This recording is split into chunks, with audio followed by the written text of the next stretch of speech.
Oil prices have again vaulted to the forefront, and in the silly season known as the presidential campaign, presidential hopefuls ensure us that they'll enact policies that will keep gas prices under $3 a gallon. A lot of crap comes out of the mouths of politicians, but there is no bigger load than when they promise to reduce energy prices. Any politician that would do so is not worthy of a single person's vote.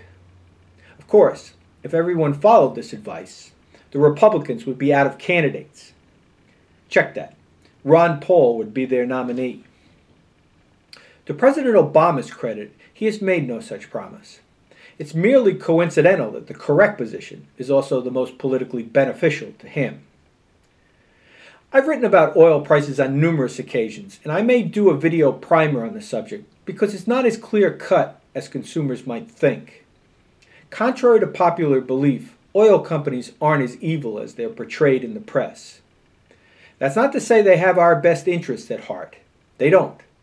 But then again, it's not their job. It's the government's job to protect our interests. And if the government were so inclined, there is something that they could do to alleviate some of the volatility in oil prices. But the United States can't do it alone. The world would have to join together to enact this proposed change.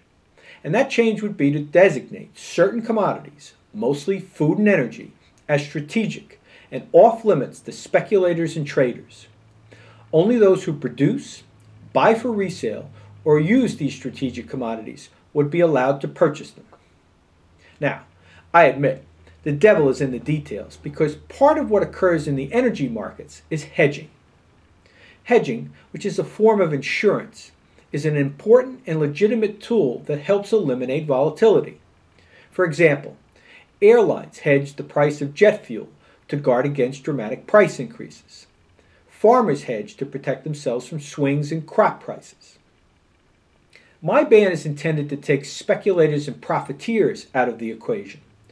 So however the strategic commodity ban is enacted, it has to be done in such a way as to eliminate those players without punishing those who legitimately need to participate in the commodities futures markets. Such a ban could very well prevent escalations in price like we're seeing today. Although not as blatant as the last time oil hit $150 a barrel, prices are still being pressured upward in part by speculators. This time it's under the guise of tensions caused by Iran. A potential disruption in supply is a valid concern, but no such disruption has occurred.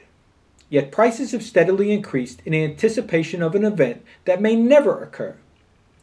If only those that were truly involved in using or distributing oil were hedging, prices would not be as high, and once the threat was gone, the price would quickly fall. You can bet, even if the Iranian situation is resolved, prices will decline only slowly. It's time for governments around the world to prevent a few from profiting at the expense of the many.